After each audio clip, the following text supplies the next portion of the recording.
নমস্কার বন্ধুরা, আমি ঝুমা। আমার চ্যানেলে সবাইকে স্বাগত। আজকেরও আরও একটা দারুণ রেসিপি নিয়ে এসেছি বন্ধুরা আপনাদের সামনে।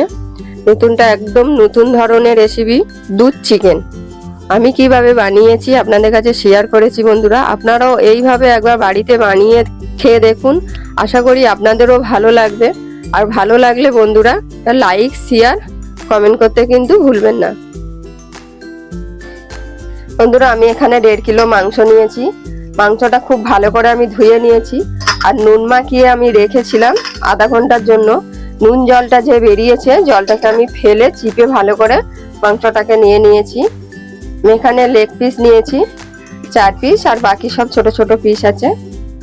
এখানে মাংসের জন্য আমি এখানে পেঁয়াজ নিয়েছি, ক্যাপসিকাম নিয়েছি, 2টো টমেটো, আর এখানে 4টে কাঁচা লঙ্কা নিয়েছি। আদা রসুনটা আমার বাটা আছে বন্ধুরা। এগুলো আমি ভালো করে কেটে ধুয়ে নেব। আমি কড়াই বসিয়েছি, গ্যাসটাকে আমি অন করে দিয়েছি। কড়াটা আমি ভালো করে গরম করে নেব। কড়া আমার গরম হয়ে গেছে, কড়াতে আমি তেল দেবো। তেলটা বন্ধুরা আপনারা পরিমাণ মতন দেবেন। তেলটাকে খুব ভালো করে আমি গরম করে নেব। তেলটা আমার গরম হয়ে গেছে। এখানে আমি গোটা গরম মশলা দেবো, 2টো দারচিনি, 2টো এলাচ, আর 4টে আমি লবঙ্গ দিয়েছি।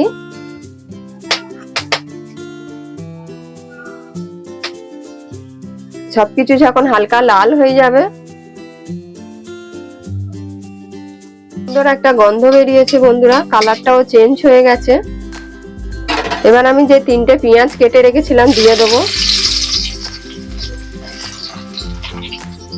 গ্যাসটা আমি এখন বাড়িয়ে দেবো। পেঁয়াজটা আমি লাল করে ভেজে নেব। খুব বেশি লাল করব না, হালকা করেই ভাজবো বন্ধুরা। পেঁয়াজটা আমার হালকা ভাজা হয়ে গেছে। এবার আমি পরিমাণ মতো নুন দিয়ে দেবো, তাহলে পেঁয়াজটা তাড়াতাড়ি নরম হয়ে যাবে। আমি এখানে যে 4টে কাঁচা লঙ্কা চিড়ে নিয়েছিলাম দিয়েছি।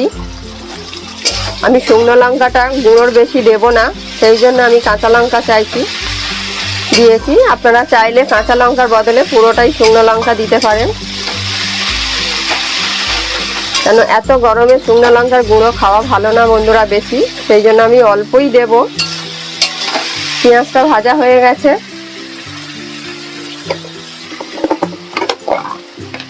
এক চামচ আদা বাটা দেব,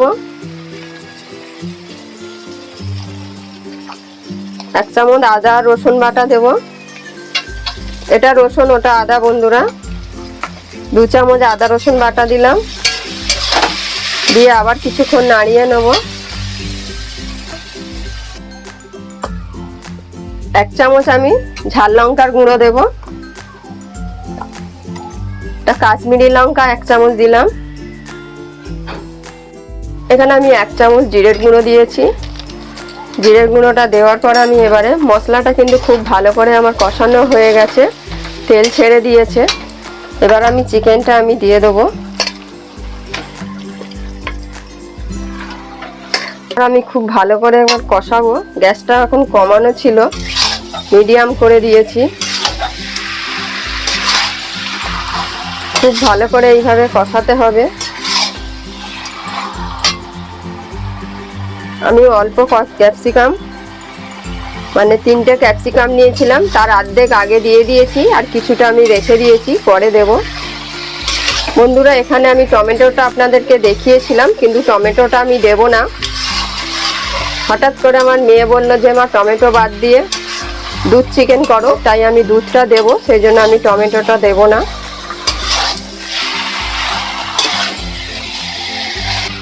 আমি কিছুক্ষণ নেড়ে নিয়েছি বন্ধুরা। এখানে আমি অল্প করে আরো 1/2 চামচের মতন রসুন বাটা দেব, আর 1/2 চামচ আদা বাটা দেব। কম কম মনে হচ্ছিল, তাই আমি দিয়েছি। আগেও বড় চামচের 1 চামচ দিয়েছি, কিন্তু মাংসের পরিমাণটা তো বেশি বন্ধুরা। অল্প একটু হলুদ দেবো, খুব বেশি হলুদ দেবো না। দিয়ে আমি খুব ভালো করে কষিয়ে আমি এখন ঢেকে দেবো।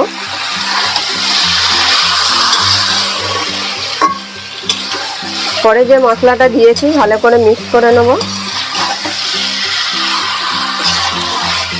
খুব ভালো করে আমি মিক্স করে নিয়েছি, গ্যাসটা কিন্তু একদম কমিয়ে দিয়েছি। দিয়ে আমি এখন ঢেকে দেবো।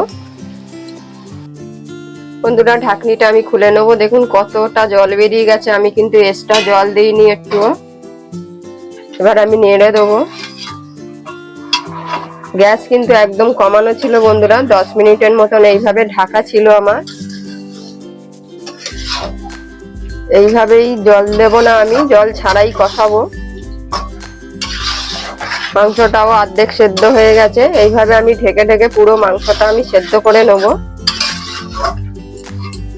আবার আমি এইভাবে গ্যাস কমিয়ে একদম ঢেকে দেবো।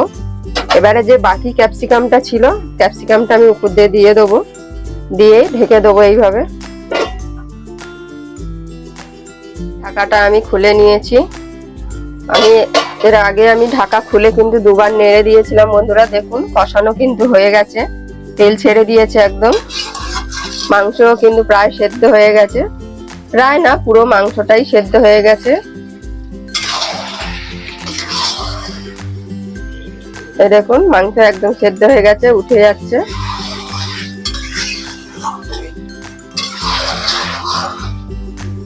তেল ছেড়ে দেওয়ার পরে এবারে আমি 250 গ্রাম দুধ আগে থেকে ফুটিয়ে রেখেছিলাম। গ্যাসটা আমি এখন কমিয়ে দেবো। দুধটা আমি পুরোটা দিয়ে দেবো।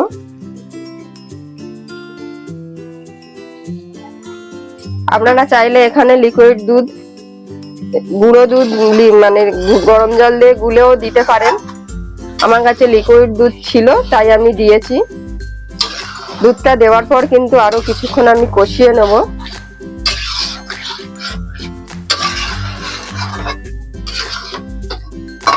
আমি একদম শুকনো শুকনো করব।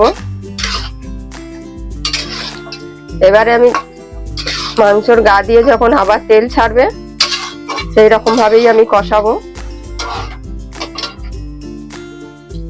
ভালো করে আমি দুধটা মিশিয়ে দিয়েছি। দিয়ে আরো আমি 5 মিনিটের জন্য ঢেকে দেবো গ্যাসটা কমিয়ে। বন্ধুরা দেখুন 5 মিনিট হয়ে গেছে, মাংস কিন্তু একদম রেডি, তেল ছেড়ে দিয়েছে। সবশেষে উপর দিয়ে অল্প গরম মশলা দেবো। আর সাদা তিল আমি 1 চামচ উপর থেকে ছড়িয়ে দেবো।